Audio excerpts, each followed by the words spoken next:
Join two sisters who explore the couples that fandoms adore. We write their stories in the night, in the glow of computer light. Eyes connect, clothing flies, in our head canon love never dies. Tense looks that leave us pining, in deep forums we are mining. For this journey better strap in, because we all know that shit happens. Welcome to the podcast that explores the couples fans can't stop dreaming about from the pop culture you love. Because when it comes to your favorite 90s vampire boyfriends, ship happens. So we're your host. I'm Rachel. And I'm Emily. She likes nerd culture. And she likes making podcasts. So we thought we'd join forces to make a podcast about popular online ships. And these are pretty popular.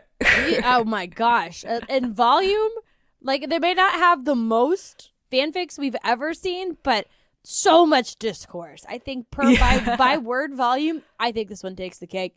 You guys are very passionate about this couple, and I'm excited to dig into the real meat of these characters. But before we do, I just want to say we like to talk about online ships, and the best online ships are the ships you send us. So let us know who you want to hear about by emailing us at shiphappenssisters@gmail.com. Okay, now this is the part where we normally talk about what we're watching, reading, listening to. And we talk about our ships, but I think Emily and I both agree that for like this last month, mostly what we've been consuming is Buffy the Vampire Slayer, right? Yes, right? Like a job. So we're gonna do our ships, our Buffy ships that we liked that we aren't covering in today's episode. Yes. Because there's lots of seasons, there's lots of characters, there's multiple shows, right? You can pull from Angel too. Mm-hmm. So yes, and I can do mine real quick. So I think an maybe underappreciated character, at least underappreciated in the show itself, is Cordelia. I love Cordelia. She was my girl. I was like, why? Love Cordy. Yes. She's so funny. She's so beautiful. I think I just like the actress too. Yeah. So I focus mostly on the early seasons, since that's I'm the angel stand-in here. So in the early seasons, at first, I kind of was shipping Cordelia with maybe Xander. I thought they could be mean together because they're both kind of mean. They are. And they did do that for a while, didn't exactly. And then they did get together and I did not like it. So I take it back. You play the old Uno reverse. Yes. I was like, I feel like he did not respect her enough. And I think I need that respect in the relationship. You can't still be kind of, they could be mean to other people together. I felt like he was still mean to her. So did not like it in the end. Yeah. No, you can't take your well, I shouldn't say this as the Spuffy stand-in. You can't take your secret shameful hookup and make them into your boyfriend. Like that just doesn't work. Yeah. Well, and you were saying self. I thought self-insert for the writer. And it's like, of course you put him with the hottest girl on the show. Yeah, that is 100% what happens. Like, and then cheat on her and end up somehow. Yeah, I don't know. The whole Xander arc, let me say, he sucks. Or at least what they did with his character. And then he dates a hot demon and they're going to get married. He leaves her at the altar. And then her reward for that is getting fucking killed in the finale. Ooh, Anya deserved better. Cordelia deserved better. Makes me so mad. Get out of here. Ugh. But yes, Cordelia was one of my favorites of the early seasons. And honestly, if I got to pick what human I looked like, design your own, like a sim, I would look like her. Like that's stunning. Clearly not a high schooler, but yeah, still. Yeah, like what couldn't you do if you looked like that? Yeah. Charisma. Man, okay, that's a good one. And I like that your tastes have evolved and changed, much like the characters, right? Can't stay stunted in high school love forever. Nope. But that's a very similar theme of mine, because when I first started watching the first few seasons, I was like, I really like Oz and Willow. Yeah. I really like Oz and Willow. I was like, Allison, that's not her character's name. They thought that they were really cute in the way their character developed, like their relationship developed. But then I continued watching and I was like, I can't ship them. So I'm going to have to go with, I think, the most classic ship of the Buffy verse that's not related to Buffy herself, right, is going to be Willow and Tara. Just because they were so sweet together, even though Willow was kind of a jerk to her, but, and that they just didn't get their happy ending either. So I liked them. It was the Once More with Feeling that really got me. I'm under your spell. Them singing together. Well, Allison did not sing. She said, "I'm not singing," and then she had one line. She said, "I think this line is filler," or something like that in one of the songs. But she was too intimidated to sing, so it was just the actors playing Tara singing to her. Yeah, and I skipped up way early. Yeah, I didn't make it to that episode organically. I did watch it though because I wanted to see it, and really I thought that the Tara actress she's one of the better singers. Yes, Emily admitted to me before recording that she didn't listen to the final cut of the last episode because it wasn't her week to edit. So you don't know the Easter egg at the end of the episode is my snippets of my cameo from James Marsters. You were gonna put that in there. It's still hard to listen to, but I'll say he does sing Happy Birthday at the end. And why does he sound so much better there than he did in that episode?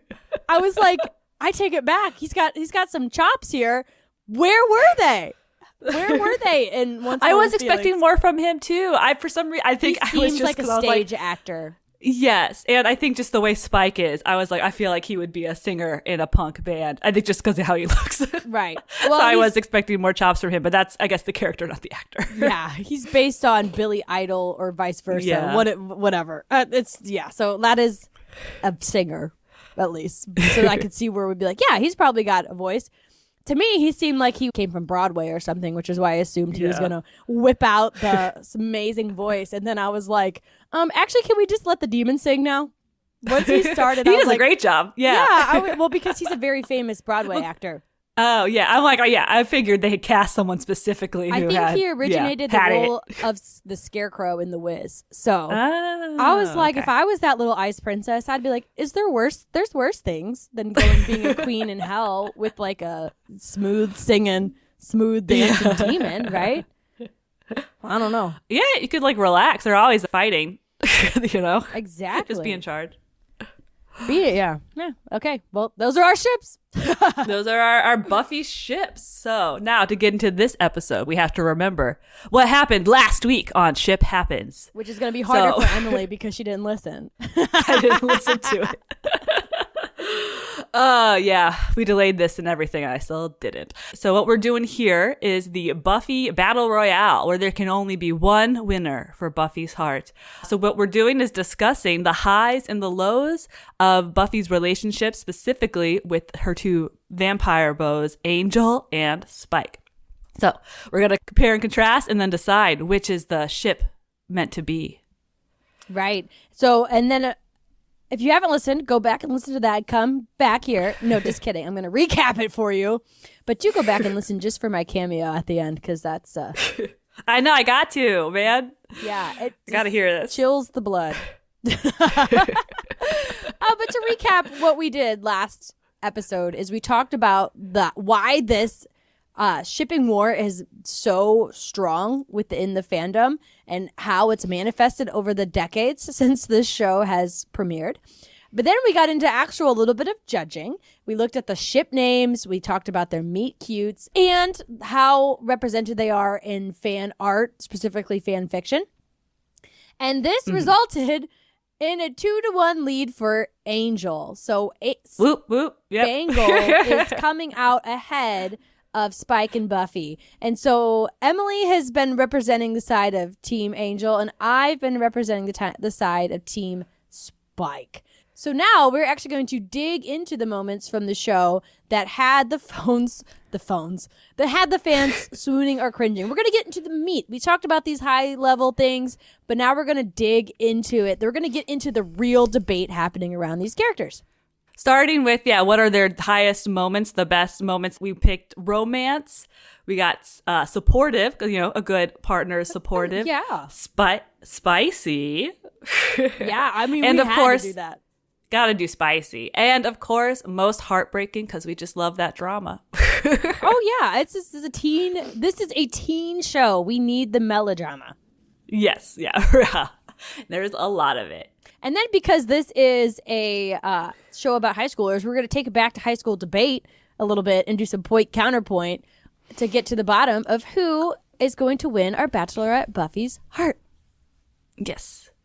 So to get started, our first moment we're going to compare and contrast is our most romantic.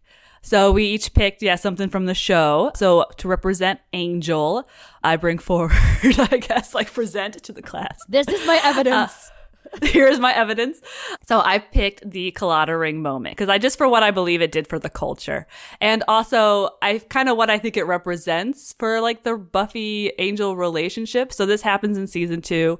It's Buffy's birthday and it does not go to plan, of course. No. It gets, her party is crashed by some vampires, and as a birthday gift, she receives a chunk, a body part of an evil entity that Spike and co. are trying to reassemble, destroy the world, blah, blah, blah, a regular always. day for Buffy. Yeah. So Angel, they have to take that body part far away, I think to Siberia. So he has to bounce. It's unfortunately, they're very new in their relationship at the time. So it's maybe not the best time for him to leave. But as they're saying their goodbyes, he gives Buffy her birthday present from him, and it is a Colada ring, which is a traditional Irish, I think, kind of wedding ring, and he explains that the hands are friendship, the crown is loyalty, and then the heart is love, of course.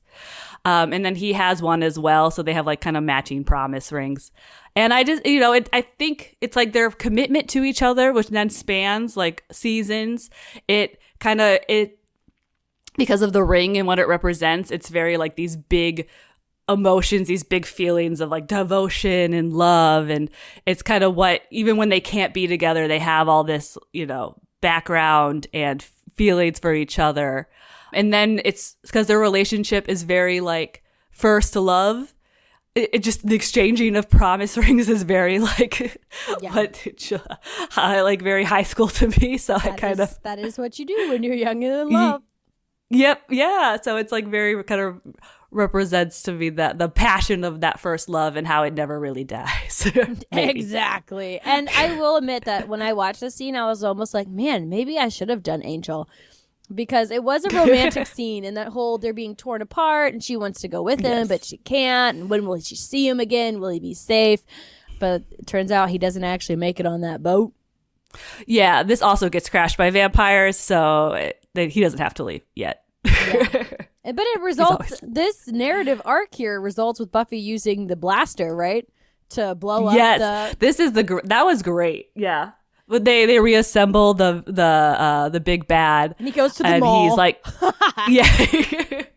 And nothing, no man-made weapon or whatever can kill him. And she's that was then, this is now. And she has a missile launcher. And she just blows him up. And they're that's good enough. Yeah, that's fair. One, what do you even call that? Bazooka? One bazooka did the work of an army of 1,000, 500 years ago. But that was great. And then they had to get all the pieces and go scatter them again or something like that. Yeah, I guess, just, less pieces. Or, no, more pieces. But also, how old was Buffy turning in her birthday party? Was this her 16th or 17th birthday? I believe it was her 17th birthday. 17th birthday, okay. Mm-hmm. And how old was Angel? Mm-hmm. Well, are we doing vampire age or how old he was when he was turned? Either way, it's too old. But we'll get to it. This is far away from 17. Yes. Let's just say that. But I mean, it's just, we'll talk about it. But it's get my vampires, digs in where I can. Okay. Okay, so that is a strong start. Yes.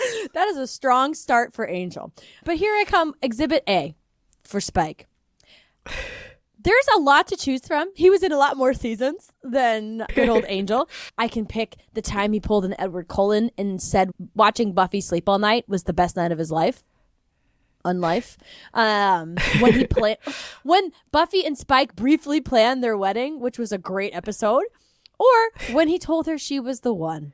But those aren't the ones that I'll pick for the most romantic.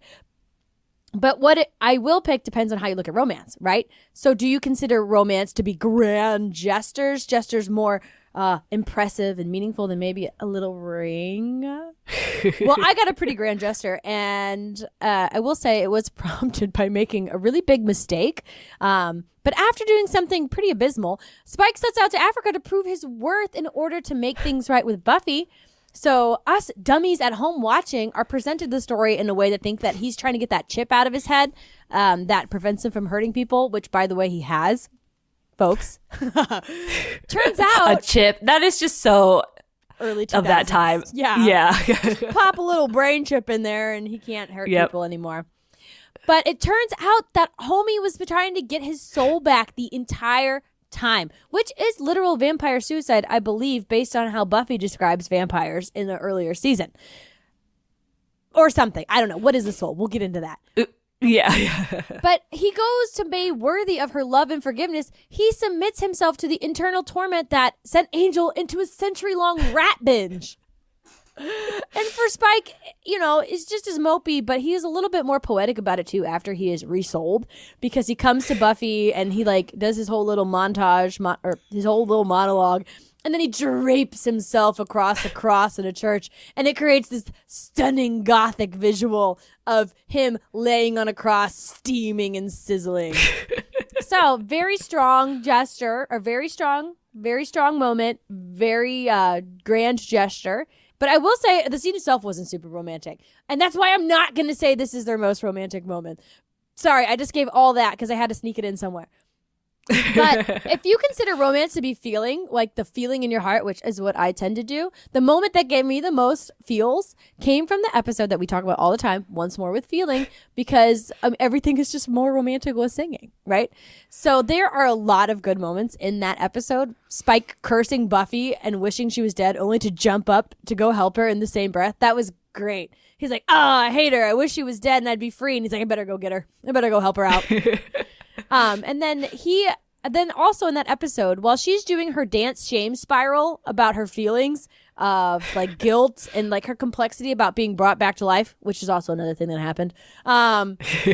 She's about to burst into flame and none of her stupid friends are helping her. They're just watching which, her friends. They're consumed by the guilt, right? Is this before or after, she was in heaven?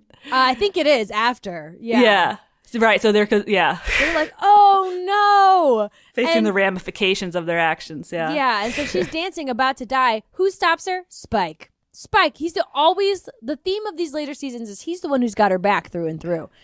And then he saves her. They do their big group number, and then Spike's like, what the heck am I doing here? He just walks out. He's like, I'm not doing this. Buffy follows him, and in the alley, the most romantic place in the Buffyverse, they sing reprises of their songs that perfectly align together, and they both land on the sentiment about feeling. I think his line is, you can make me feel, and she says, why can't I feel? But they say feel together, and then they embrace, and they kiss, and I'm like, ah! It was so, and I'm not an overly romantic person, but I just like that moment. It was very, very romantic, especially for Buffy and Spike, who, whenever you get a lot of romance or actual niceness, it's usually relationship. Yeah, it's usually dashed within 20 minutes, right? Something horrible happens. So that's my most romantic moment. You just love musicals. I touch the fire and it chills me, or something like that. Yeah. And what's the song, Where Do We Go From Here? And where we're going to go is to decide who has the most romantic moment. So, Colada Ring or a song? A beautiful song. This is hard. A beautiful song. A song that shows that, he understands her and, he's not judging her for having these feelings. He's like, anyways. It's hard because they're both very romantic. I was going to say maybe we give this one to Angel. Okay. If you'll concede, I'll take it. Yeah, I will. They're both good. I don't know. Yeah. Okay. I truly think Spike's is more romantic, but I know Angel's going to need the help. Okay. I'm going to put a 1 on our notes here, up by most romantic, Angel. And he didn't need a demon to make his happen, He chose that. Oh, yeah. Yes. Right, because they're only singing because of the demon. Yeah, but those were all things Spike was probably trying to say. But I understand. When Spike professes his love for Angel or for Buffy, it's very for Angel. Well, that is very different. But when he professes his love, the way that his moment with Buffy that is replicating Angel's moment with Buffy in the colada ring scene is very different. So I guess we'll give Angel that one.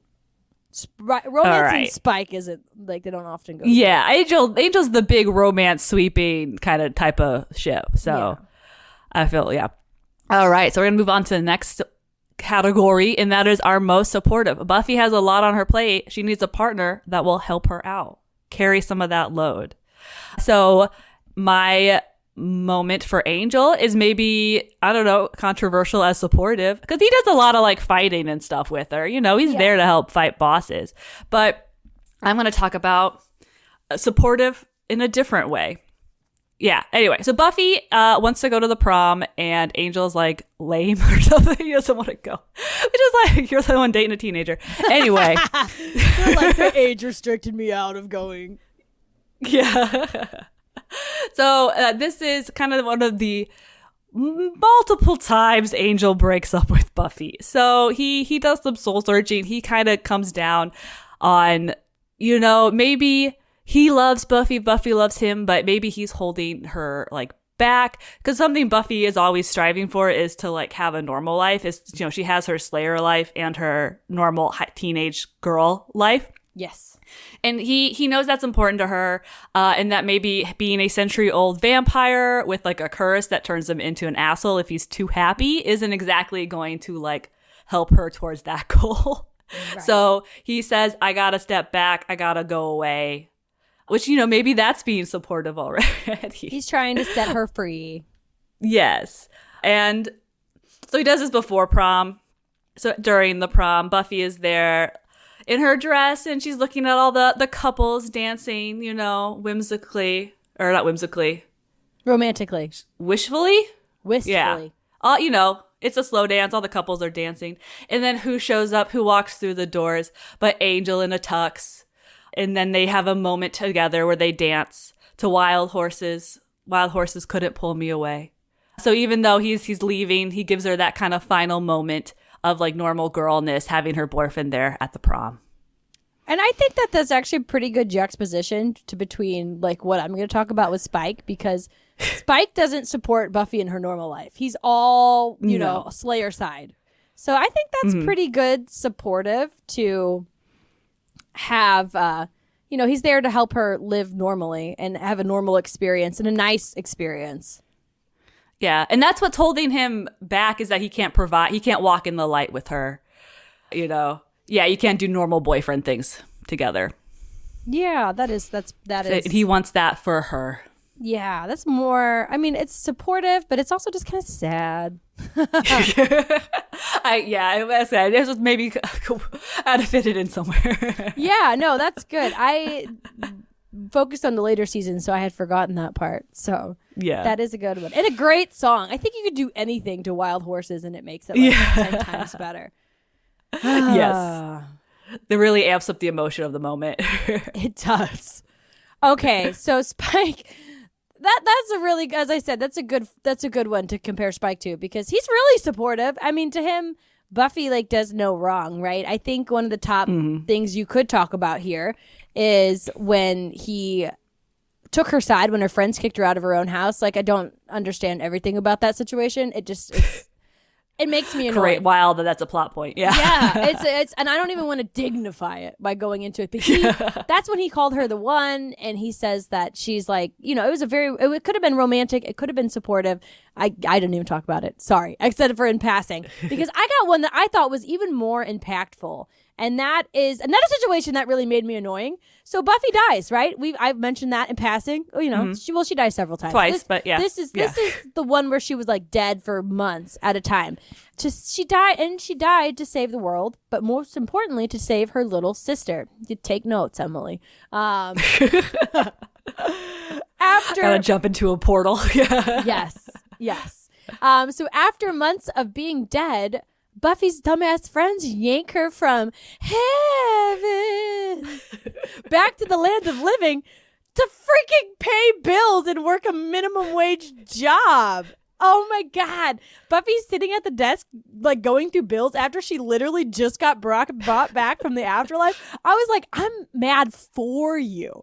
So, as expected, Buffy is taking it very poorly, right? She was at peace, and now she's back here fighting for little crumbs and like dealing with bank loans. And her friends are just happy she's back, right? Despite the fact that in bringing her back, they literally reanimated her corpse, which was still buried in her coffin, for her to fight her way out of the coffin and crawl out of the grave. I mean, they mean well, but they just they cannot understand why she isn't as happy as they are that she's back. And meanwhile, Buffy is crumbling, and who does she have to lean on? Little old Spike. He is the only one who hears her out and listens to her, and he has no judgment. He doesn't tell her how to feel. He just supports her in that moment and says that he understands, and he is the one she leans on, right? Literally and figuratively. Mm-hmm. And more than that, he's the only one who can comprehend what she's been through. And to prove that point, we get this beautiful line where Spike is the only one to notice how messed up her hands are. And he then says something along the lines of, I know what it's like to claw out of your own coffin. And truly that deep connection proves that she has someone who's not going to let her be alone in this truly outrageous situation. And not only does he support her on the flip side, he seems to be the one who was the most distraught by her death in general. Like when she was dying, all her friends are standing there. He collapses to the ground. And then when she comes down the stairs, he tells her how many days that she's been dead. He just knows off the top of his head how many days she's been gone because he's counting every single one. I feel like that's really supportive. Mm-hmm. And that one's pretty good. Like standing up with her against her friends who, maybe don't always make the best choices. Or can't really understand what she's going through, so they can't really sympathize. And that's in I think season 6 or something, where she's like, yeah, I feel like I'm better than them. And I'm like, well, I mean, you've just lived a different life, right? Yeah. She's the one who has to deal with the consequences always. Always, right. So anyways, but Spike is the one that's with her through that. But you think they could be a little bit more sympathetic, but this isn't to dig on their friends. This is to decide her best boyfriend. So this is a tough one. This is more confusing than starting a new season with an unexpected family member that wasn't there before. So what are we going to land on here? So you gave Angel most romantic. I got to give Spike, I think, most supportive, just because, Angel is there for her more sweet real normal human parts, but he did break up with her. So I feel like many times. Yeah. I'm going to support you by not being here. Yeah, right. By kind of making this choice for you. So I am going to give Spike this one. And there's a line even before, when Spike was still a full on bad guy, where Buffy says, I can lie to my friends, but I can't lie to myself. And Spike apparently, because he saw through her or something. So they got something there. Yeah. Where he kind of sees her truth. Right. Because her friends want to believe what she's saying. They want to believe. But Spike is like, no, I know. Ah! Mm. I do like them together.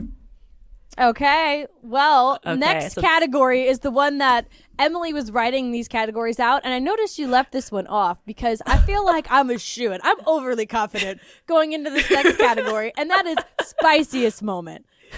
Yes. They got different things going on. So for Angel, I did have to kind of rack my brain for spicy.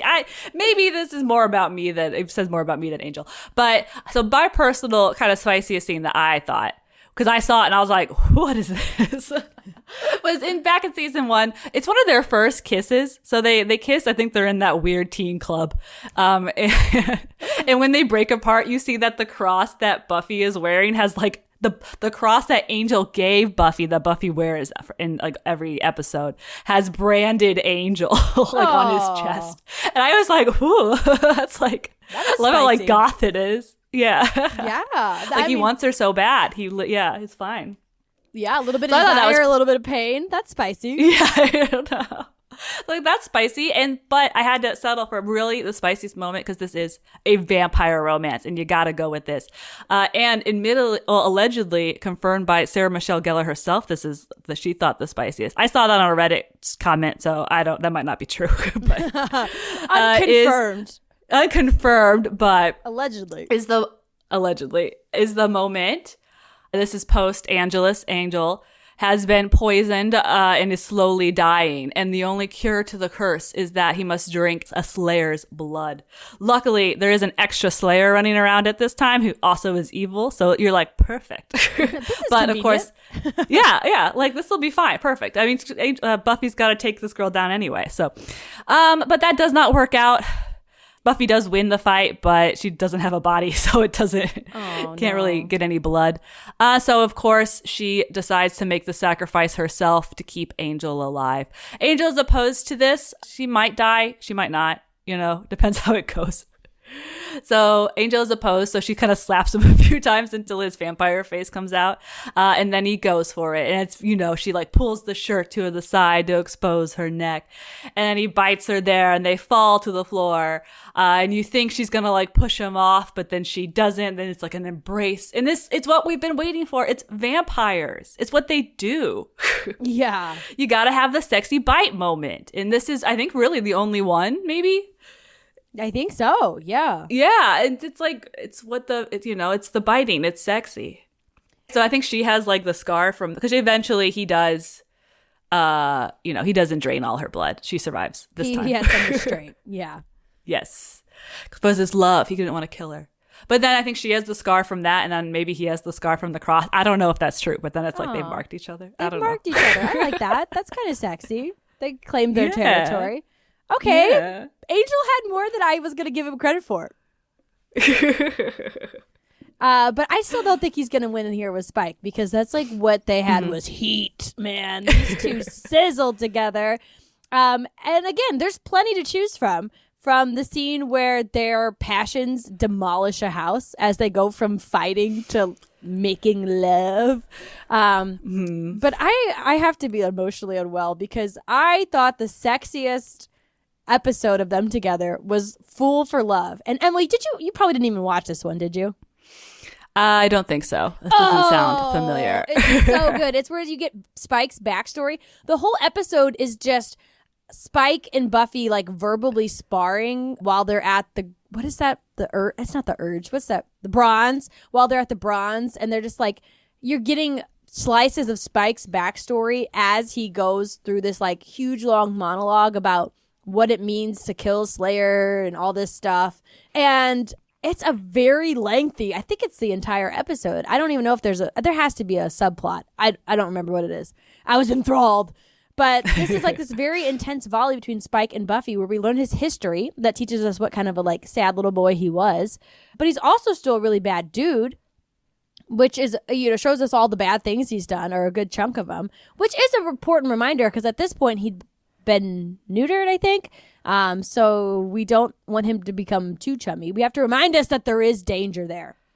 I think. Actually, I'm not sure if that's happened yet or not. I have to double check. But it's dark and it's intense and it's passionate. And this is where we learn the true depths of Spike's obsession with Buffy. But we don't know what it is. Does he want to fuck her? Does he want to eat her? Does that make it sexy? If it doesn't, then why is Twilight so goddamn popular? Right? Evidence. It's vampire. It's vampire romance. Yeah. That's it's the romance with the danger. The danger. Yeah. Cause it's all about the stories of how he's killed 2 different Slayers, what it means to be a Slayer, like how the toll that the job has on you. And then at the end, she rips his heart out and stomps on it. And that's also pretty sexy too, I think. And the whole episode is very well done. I would say it's more haunting than romantic, but it is so full of tension. And that is shown in the Spike quote where he says, sooner or later, you're going to want it. And the second you do, I'll be there. I mean, he is talking about death, but we know what it's actually about. Because he's trying to wear her down, right? I think this is after again, I watched them out of order, so I don't really know where they are and they're on like his crush. I don't know if this is before or after crush, but I feel like it's after. So there is still, he's made his feelings known, but he's like, do I want to kill her or do I want to be with her? And that's the sexy part. You have to watch it. I know you think you're free of Buffy, but you got to at least watch this one. Okay. I do enjoy Spike. He's fun. So yeah. And this one's all Spike. Usually, the same thing with Angel, right? Where they're kind of, when they're in episodes, they're not the main thing. They just kind of pop up every once in a while. You get a couple lines. Angel shows up and says, "Say you love me." And you're like, whoa, where'd that come from? Wait, Angel or Spike? Angel said that to her. Oh. In the birthday episode. I believe he pulls up to her house and I don't know, there's like some kind of thing. And all of a sudden out of the blue, he's like, "Say you love me." And I'm like, what? I thought that was a little abrupt. Anyways. Okay. But we're talking spicy. So yeah, spiciest moment we have, it's kind of like the two standard vampire things. Yeah, the vampire bite or the, like dark passion. The dark, obsessive passion. And you get this scene where Drusilla yells at him because she's like, they run away to South America, but he never leaves Buffy. She's like, "You've not left her behind.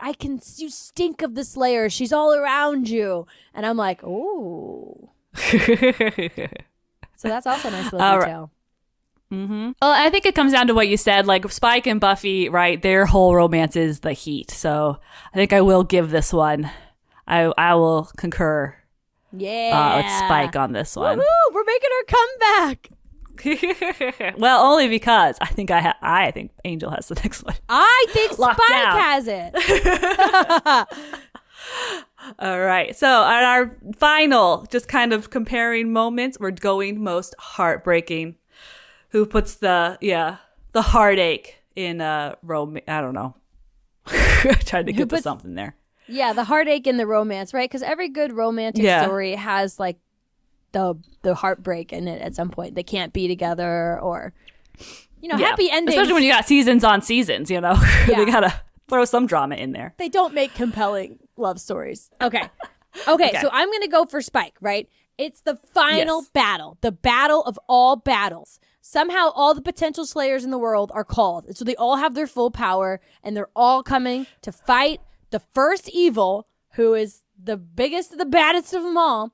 And they're going to fight that spirit entity, and they're going to close the Hellmouth for good. So they're kicking they're not kicking demon ass. They're fighting demons somewhat successfully, moderately successfully. And then Spike, he gets this amulet, but I believe this amulet was brought by Angel. It's supposed to be given to a champion, but for whatever reason, Angel's not there anymore. It's given to Spike. Spike becomes Buffy's champion. He's the warrior, and he goes into battle alongside Buffy. And then, while they're fighting, and just, the sun is about to rise on the third morning, look to the east, things are going bad, the battle's about to turn, right? And what makes it turn was that Spike is using this amulet to channel the power of the sun to kill all the bringers and to close the Hellmouth. So he does a pretty good damage, and things are starting to go in the Slayer's favor, right? And so in doing that, the Hellmouth cavern that they're in is collapsing all around them. So Buffy's like, "Get these other Slayers out of here. Get out of here." So then they're running back. They're all running and evacuating. And she goes to Spike, who's still channeling the full force of the sun. And she says, "You need to go. Like, you can go." And he says, "No, I'm going to stay here." He chooses to sacrifice himself to help Buffy secure her ultimate goal of closing the Hellmouth, right? And they have this really touching moment where Buffy realizes what's happening. Spike knows what's happening. She says, "I love you." And he says, "No, you don't." Which is the foil to every time he said it to her in the earlier season. She always said that back to him. And then they have this really beautiful moment where his hand is up, like, as he's shooting the power of the sun around him. And she reaches out and she grabs his hand. And then together, the clasping hands burst into flame. And this is where you're like, oh shit, he's really going to die. Spike is done.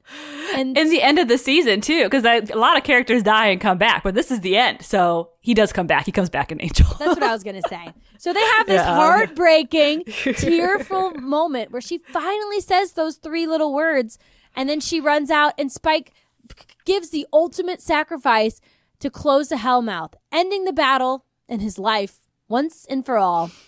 Or at least for a while, because it is the Buffy universe and dead is never forever. Unless you're kids. Yeah. It's a good, like, yeah, because he's on a whole redemption journey. He starts off as one of the, like, main villains, and then in the end gets a soul, and then sacrifices himself for Buffy. So it's a good journey. And very heartbreaking. A good heartbreaking moment. Although the "you don't actually love me" thing, I feel, makes it less romantic. Oh, he's just saying that. It was like a little joke. He was pulling an Angel. He's like, "You better off without me." Just doing a little Angel there. Just do a little Angel. It's what works for her. But Angel does do a "you're better off without me" quite a bit, like at least twice. Yeah. But there are some times when he leaves for other reasons that are truly heartbreaking. And so there's two. I was really hard to pick which is the most heartbreaking.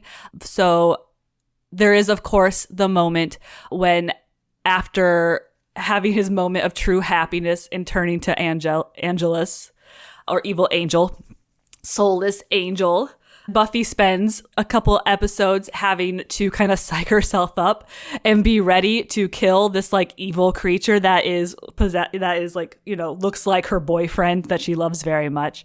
And then right when she gets to that moment and it's time to kill him, and like she just has to do it because he's evil, but also he's done this ritual where the world's ending, and right before she goes to stab him, Willow reinstitutes the curse that gave him a soul, and there he is. It's her boyfriend, but it's too late.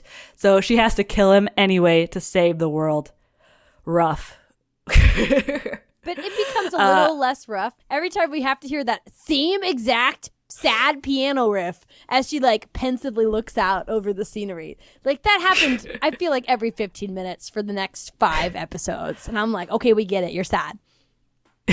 So you just skip those, get to when Angel comes back. Right.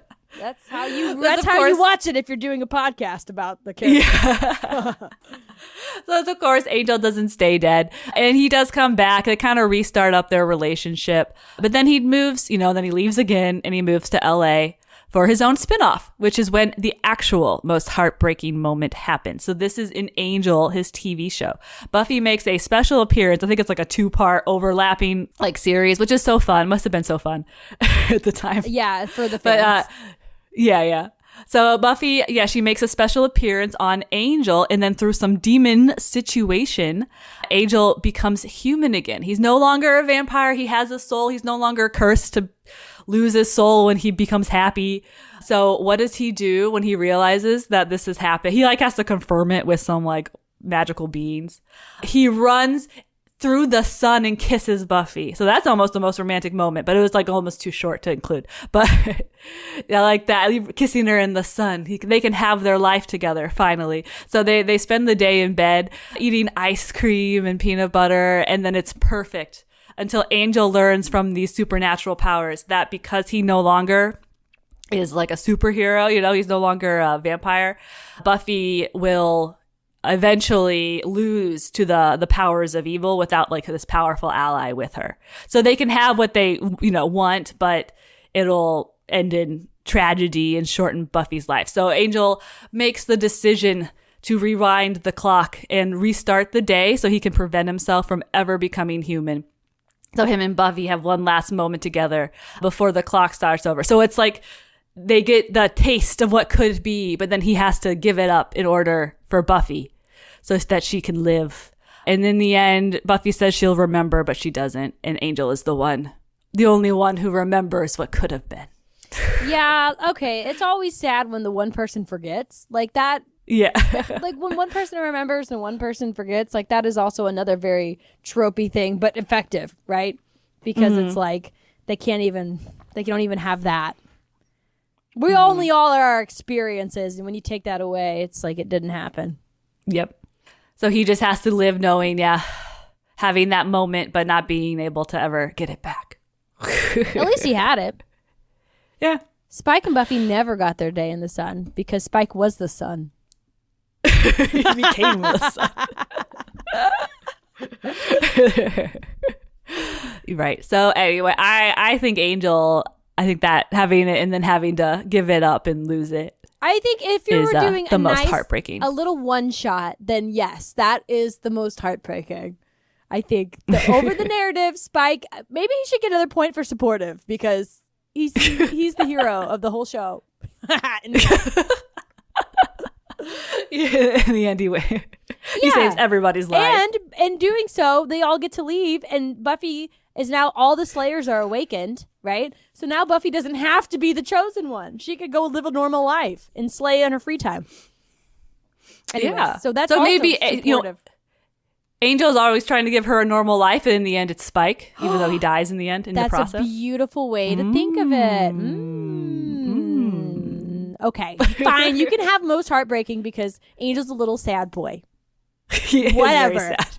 I think you're like creaming me on this, and I don't like it. Angel's getting a lot of points. He's getting a lot of points. You just. What are we at? So he had 2-1, and now so Angel has 4, I think. And Spike has what? So we 2? split the moments. Oh, yeah. Okay. So he has 2. So he has 4. I mean, Spike's at 3. Oh, it's still anybody's It's pretty game. tight. Yeah. Okay. So now we're gonna get into the point counterpoint, which is where we do a little bit of like high school debate. We did the draw or whatever, and Emily gets to go first. I don't know. This is what it is.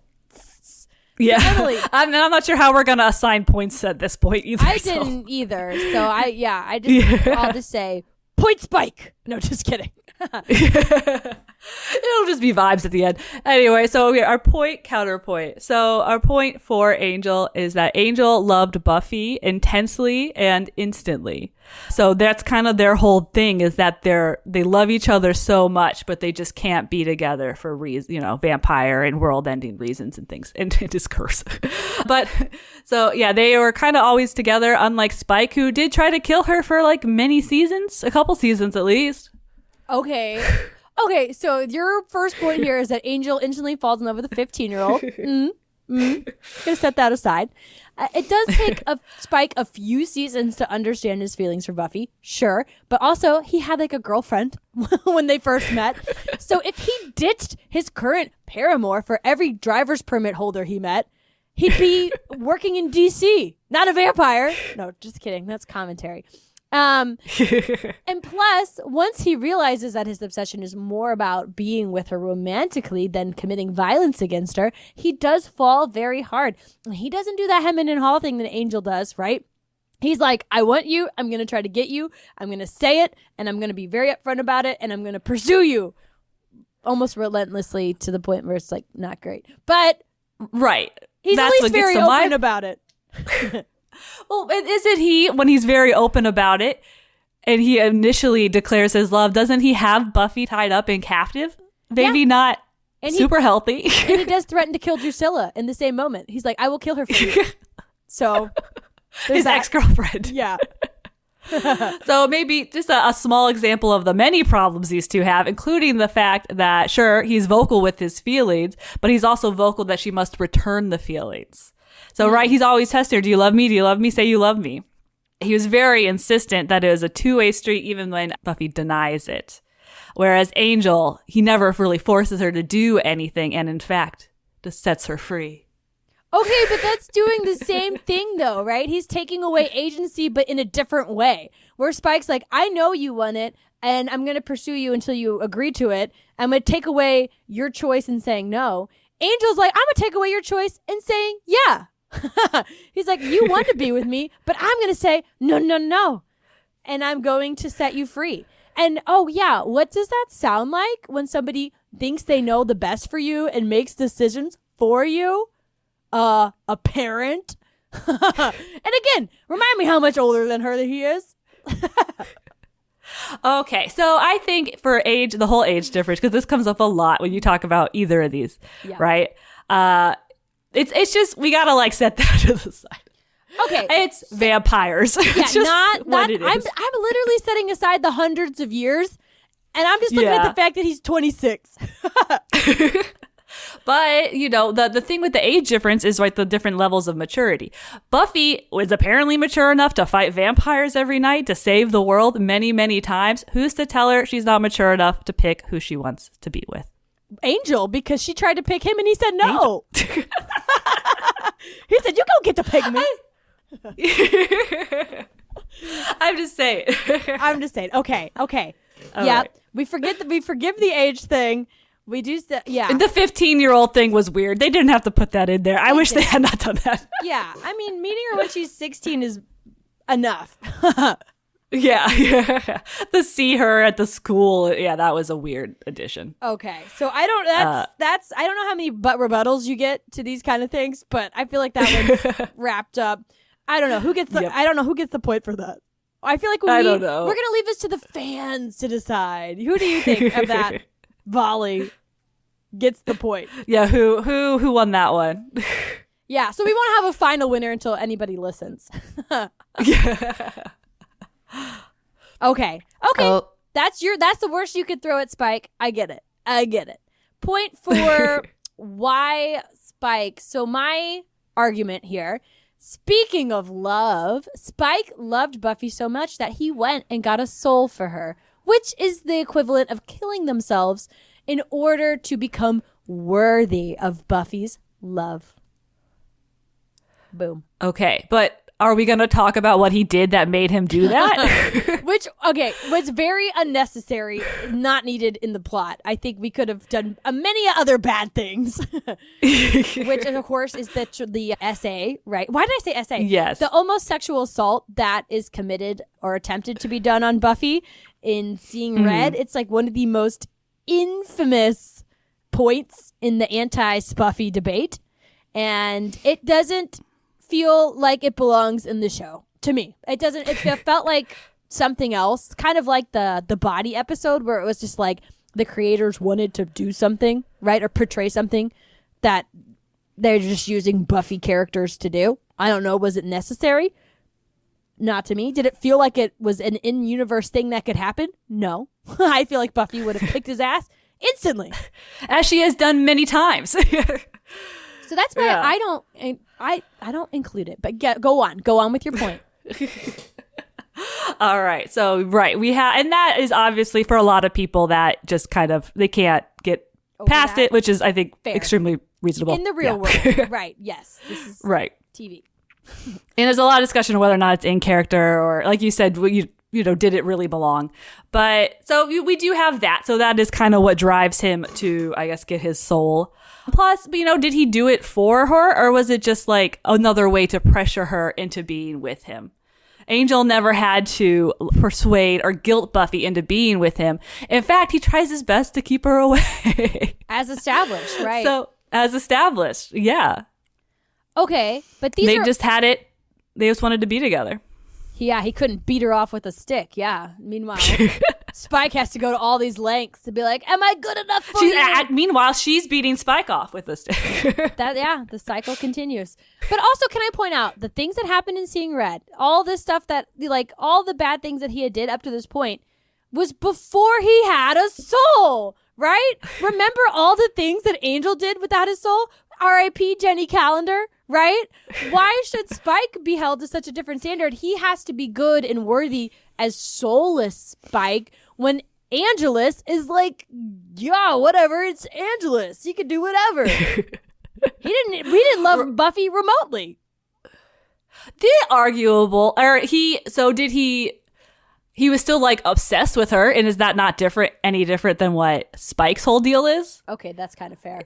Mm-hmm. And he did he hovered around. He was going to do his little Drusilla act on her or something. Yeah, he's like, I'll take care of her. And they're like, oh yeah, finally, someone will kill this Slayer. And then he just like slut shames her instead. He's like, hold up, I gotta go. I'll take care of this. And then he's just a terrible asshole. He's like, did it, done. She's like emotionally destroyed. Yeah. Like, what? So anyway, so you do have that maybe Angelus loved her in, like how a vampire loves her, but also the whole vampires without their soul thing, it's handled very oddly kind of throughout the series. What is a soul? What does that do to you? But it's very obvious with Angel and Angelus that they are like completely separate entities. So, Angelus is evil incarnate, and then And while, whatever demon occupies Spike seems to be more like chaotic than true evil. So maybe it's more like, how does vampire work in Buffy? I don't know. But while we're talking about souls, it's not just fair to compare how they are without souls, but also how did they act with their souls. So Angel was all good. He's all moral. That's like kind of part of their relationship, is that he's striving. He sees Buffy as like peak goodness, and he's kind of striving to like reach her there. And in the end, when he can't be with her for real, he goes and, makes the world a better place through a private detective agency. As you do. He becomes the champion for the powers that be. Meanwhile, Spike's still just Spike, now with the martyr complex. Okay, you're digging on Soul Spike. Homie had a fiscal quarter to get used to having a soul. Angel literally spent a decade crying into his rat before he decided to go do something with his GD afterlife. It's apples to oranges there. He's apples to oranges. But what you said is true, right? Angel is like the moral superiority, right? He's all good or he's all bad. And Spike lives in that gray area, which is where the real life is, where Buffy is. She can't meet him in the all good because that's just not the way the story went. So that's where I'm like, Spike's a little bit more better for her because of that gray area. It's not, yeah. I rest my case. The whole rat thing. Like, man, Angel, get together. Crying into his rat. Like he did nothing for 100 years. Like, come on. Yeah. Anyway. I mean, you have eternal life and everything. That you could go do something. I don't know. Yeah. He got there. The private detective agency. I feel like I can't believe that's the same universe. Honestly, I forgot the premise of Angel, and when I learned it was the private detective agency. He's out there. It's like the CSI of Buffy. It's silly, but just where Buffy should be. Honestly, not dealing with parental death and rape. Okay, I will let the listeners decide point two, but I feel like that leans a little bit more in Spike's favor. Which is kind of the overall theme here of the white and black versus the morally gray, but we'll get into it. Yeah. Okay, so our final point. So we're talking about the gray, the white and black, the morals, right and wrong. I will add that Angel and Buffy are very aligned on morals and heroic burdens. They are united in their understanding of the weight they carry. I mean, which is a show, right? They each have one. That's fair. Yeah, they're both focusing on each's journey to do good in the world. And yeah, we get it. Angel has a stick up his bottom. He is a very rigid moral system. And that is why he continually lets Buffy down. Instead of trying to make it work, he just says, I can't compromise, right? When they were together. Well, he literally can't, though, because if he gets too happy, he'll turn evil. That's fair. Okay. Yeah. Blah, blah, blah. Torture, love, whatever. But when they were together, Buffy kind of had that same concrete worldview, right? All vampires bad, save the world, that kind of thing. But she didn't stay that way over the course of the show. She evolved after going through tons and tons of trauma, and her understanding and view of the world changed as well. Buffy in season 7 is not the same as Buffy season 1. And I don't know if Buffy season 7 would even fit with Angel from season 2, right? But Spike sees Buffy for her greatness, that angel, that pedestal he puts her on. But he also sees her scars in the darkness, too. He loves who she is, not the idolized version of who she should be as the Slayer. Yes, but just because someone can relate to you and where you are in that time, in this moment, doesn't make it healthy. We all know couples who have connection, but they just kind of bring each other down. So Angel, right, saw Buffy's darkness, but he doesn't let her wallow in it. He wants to lift her up, right? He wants her to have that happily ever after. By running away, right? So he's when things are rough, he's like, I'm out. What was it? We're going to do this fight, and then after this fight, I'm not even going to say goodbye. I'm out bounce. Right. I was like, oof, Angel. But Spike would never do that. Oh, no. He would be there, good or bad, till the very end, which he was. And that's okay. And here's the thing, too, with the moral rigid Spike, or not morally perfect angel. Buffy doesn't need an angel on her shoulder telling her right from wrong. See what I did there? She needs someone who's going to live in her reality, which is messy, a messy world, and to help her fight through it. Because she's a survivor at the end of the day. She's not some like huge justice, like moral compass. She's just trying, most of the bad guys seek her out, right? And then she's just trying to beat them to keep everything going a little bit longer, to get to the next week wherein something else is coming to end the world, right? And not only does Spike... just survive. Yeah, not only does Spike fight alongside her, they do help each other improve. It's not just pulling each other down, even though there is a fair amount of that, and vice versa, right? It's not always pretty. A lot of it's really fucked up. And we didn't even get to the sex robot of it all. Spike makes some very bad choices, but again, no soul. But in the end, he does choose good. He is able to lay down his life, eternal life, whatever it is. He lays it down for the greater good. And Buffy also learns to accept her imperfections and that she doesn't have to carry the load alone. And so they do kind of like meet in that middle. I feel like Angel's optimal outcome is she continues being the Slayer. She continues being the chosen one, the one who is like so high up. But instead, in the end, she gets to have that normal life and she gets to share the load. And I think that's a Spike win. Personally. So maybe at the end of this, our debate here, we have a winner. Maybe it's Spike. And then we're 4-4. We don't have to make any decisions. Perfect. 4-4. Yay! A great cop-out. I love it. Because I think that Spike, if you look at the individual moments, maybe not great. But if you look at the overall, the big picture, I feel like it's so much more. And this gets into my 2 cents about this whole fandom war, the shipping war, right? Is that it's so fun to debate. It's a fun show. It's a fun show to watch and rewatch and dig into and talk to people about, because Buffy fans, y'all are so passionate. As I mentioned, like, you will write essays about why you feel the way you feel. And I love that. And I love that you have a show that you feel that about. And I don't think we're going to change anybody's mind, right? You're not going to listen to our 2-part spooky season special, which we forgot to even mention, and be like, oh, right, they're right. I do like Angel better, or Spike. But I think what it comes down to is just the 2 different archetypes, the 2 different love stories that are told here. One is the idolized, fated mate, soulmates. The other is the messy, challenging love that grows. And neither are perfect, right? Because they're not real. Like, perfect isn't real. But I think this is just more about your personal preference and the story that you like, or the story that resonates with you. And it's just different strokes for different folks. Yes. So yeah, it comes down to, right, do you like them stoic or snarky? And, just what are your feelings? Do you like that kind of fairy tale love but doomed? Or do you, I don't know, just like Spike more? You're right. Maybe he's more fun. Yeah. Oh, Yeah, yeah. so. And I've kind of wonder, like, if looking, while looking into this, it kind of shows how like times have changed. And I wonder if that's changed how people receive these characters and these relationships. For sure. We're all a lot more emotionally intelligent these days. So yes, I think I will say that a lot of the conversations, like, which is better, but it's just also like better, healthy. I don't know if that has a place in TV all the time, right?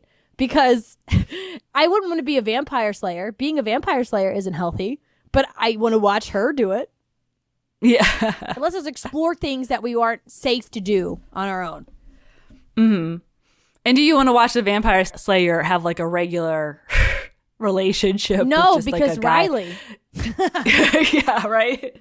They tried it, and he doesn't even like come up. Yeah. Nope. So... yeah, I do think times have changed, and I think, we have different expectations for like our teenage love interest, our teenage heroines and their love interest. So it's kind of interesting bringing that to this when maybe that, things at the time were different. And I also kind of wonder if coming at this at different times in your life, like, I'm watching it as a grown adult in 2025 for the first time, but maybe if I had watched it in the 90s as... how old would I have been? Like 10-year-old, right? In the 90s, you were like 7, I think, tops. Yeah. Oh, yeah. Right. Yeah. I guess it's a little before my time. But, if I watched it at a younger preteen, teenage age. Yeah. Yeah, would it be a bit more? Would it have been a bit different? I mean, I read Twilight when I was a teenager. Maybe Angel. Yeah, I I would thought have it been all was about great. Angel. Yeah. Yeah. We would have definitely been fallen into the fandom, I would say. This is our brand of heroin. Yep. To steal a phrase. So yeah, I mean, and I think when I watched it, I was definitely more Team Spike, and that's the side I took up today. I don't know. But I do remember I did get a clattering, so I was about Angel too. I think that, and we talked about Buffy grows, right? Throughout, and there's a quote at the end that you mentioned before we recorded where she said she's cookie dough. She's not done baking yet. Right. Right. You have your Angel's like your first love. Then you grow up and things are complicated in the real world. So maybe then you have your Spike.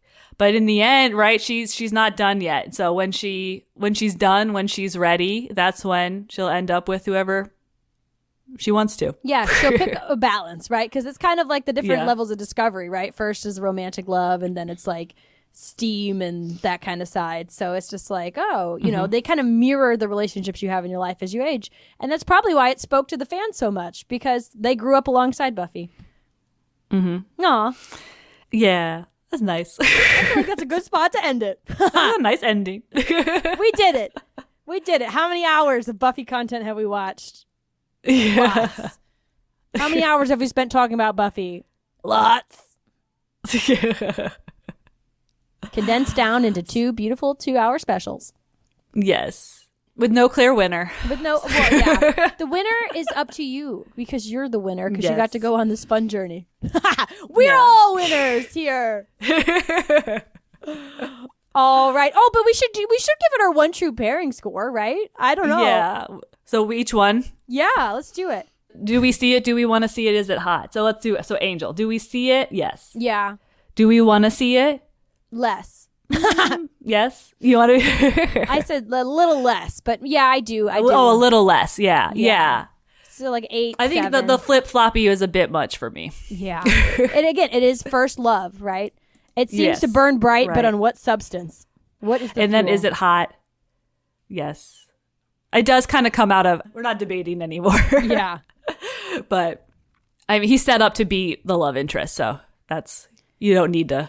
I crunched my numbers. There. I got a 7. That feels low. I'm going to round it up to an 8. Oh, but this is one true pairing. I'm going to leave it as a 7. Yes. Okay. Because I had an 8, I- a 7, 6. It went down every time. Do I see it? Yes. Do I want to see it? It's a story that's been told. Is it hot? Meh. It's sweet. It is very melodramatic. It's very like It seems exhausting. highs and lows. Yeah. I get it. A7 sounds good. 6 or 7. Yep. Okay, Spike. Do we see it? 8. That's what I gave. Do we 8. want to see it? Yes, sort of. I give that one a lower one because it's like not really good for either of them, but I do enjoy watching. Yeah, it I feel like this is, do we see it? Yeah, lower. Do we want to see it almost like lower just because of some of his choices? Yeah. Oh, that's fair. Is it hot? And then that's high. Yes, I give it a 9 for hot. So I gave it an 8 for do we see it? Because obviously we see it in the show. I almost see a little bit more there than I do with Angel and Buffy because Angel and Buffy are just like see each other. Yes, we're in love. But this one you kind of see the feelings build and like understand why they feel that way about each other. Mm-hmm. Do we want to see it? I mean, yeah, I'm torn between a 6 and a 7 because it's like, yeah, bad stuff happened, but like, do I want to read fanfic about them? Kinda.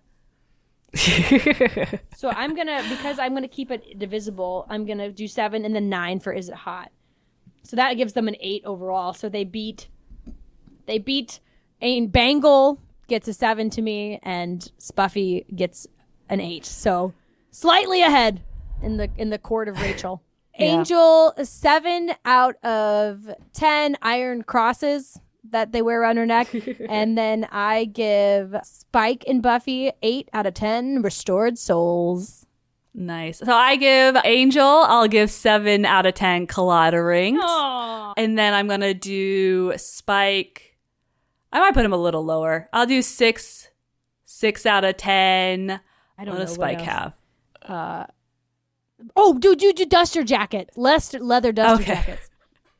Okay. And I'll give Spike 6 out of 10 leather duster jackets. Oh, Great. That's a classic Spike look. Yeah. Or wheelchairs. He also spent most of season 3 in a wheelchair, which I thought was funny. was that- I don't get the science and mechanics of how vampires work. Or like his car with all the black paint on the windows. I thought was funny. Yeah. So he can drive in the daytime. Yeah. Because they can't just, drive only at night. That would be ridiculous. Yeah. He's got to get around.